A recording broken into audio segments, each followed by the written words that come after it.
today we are going to talk something on TMJ dysfunction. What do I mean by TMJ? It's the temporomandibular joint, or in simple terms, our jaw. Okay, so this is our jaw, the mandible, and this is a joint here.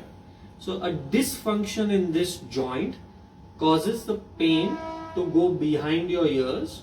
You might feel a neck pain which is going down somewhere here, or sometimes you feel a headache on this part here behind your ears, or even the pain going down inside, which might replicate as a toothache but is not actually a toothache as well.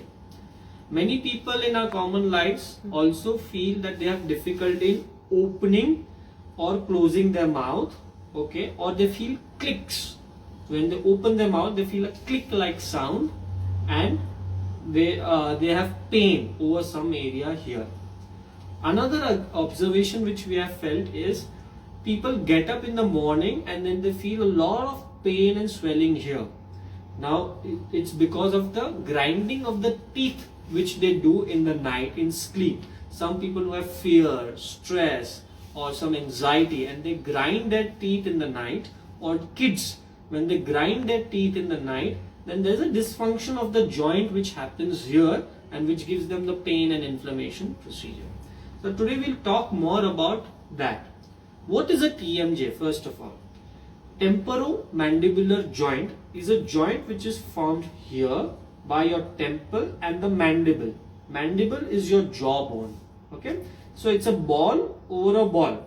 So the joint here is a small ball of the mandible over the temple bone, which is surrounded by a disc here in between the two bones.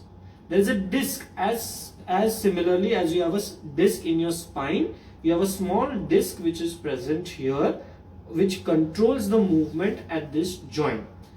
Two major functions of this joint are to cause an anterior displacement of the jaw here. When you open your mouth, the ball slides forward, and the disc controls that, and when you close your mouth, the ball comes back in its position.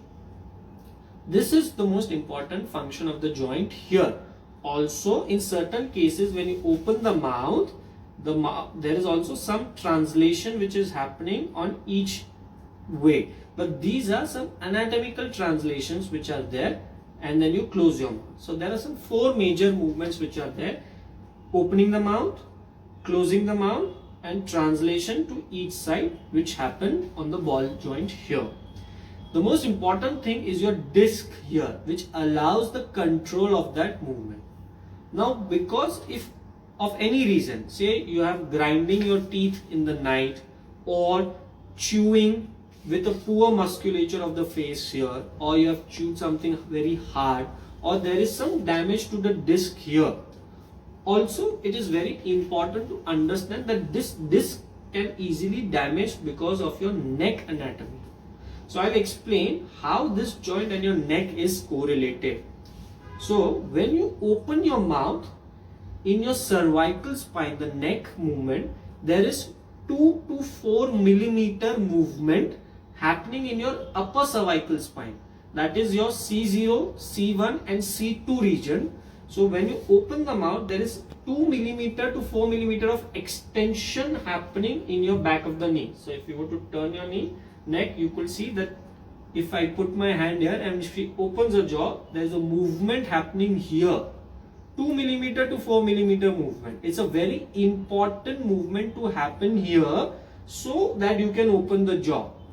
That is how your jaw and your neck is correlated. So, or they have occipitalization of the atlas as well, which we call, that is also stiffness. Or you have any neck issue also which is causing some joints to become stiff, then you will experience difficulty in opening and closing your mouth. So yes, if you have a neck issue, you can still feel I have difficulty in chewing my food, or I have difficulty in I've got pain here, and you might run to your dentist and you get your tooth checked, but the tooth is all fine.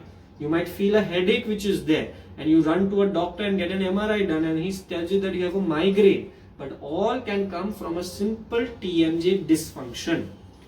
So again I'll repeat, neck, close your mouth, you have some 2 to 4 millimeter movement happening behind. If that is not good, then you have a dysfunction in your joint here. Now what happens when this disc or the overlying muscles are hampered? You get pain and swelling locally here in the joint here. The pain might radiate behind your ears, or the pain might radiate up on the temple like this and come behind your eyes, which you might feel it as a headache. Also the pain might travel down like this and you might feel a neck pain which is there. You have difficulty in chewing your food, opening or closing your mouth. Some people feel that when they open their mouth, they cannot close their mouth as well. Or you feel clicks, cut awaaz when you open your mouth. You feel a click. Or some people feel when they open their mouth, it just goes in front and it's very difficult to come back in its place. Now these are also commonest dysfunctions which happen in the TMJ. So this is how TMJ and neck pain is related, TMJ and headache is related, TMJ and toothache is related. So it's a musculoskeletal problem which need not require a dentist appointment or a physician appointment to get your head checked, but it is the joint which is a very important joint which one needs to take care of. In the further video, we will talk about how do we treat this. Okay? Thank you.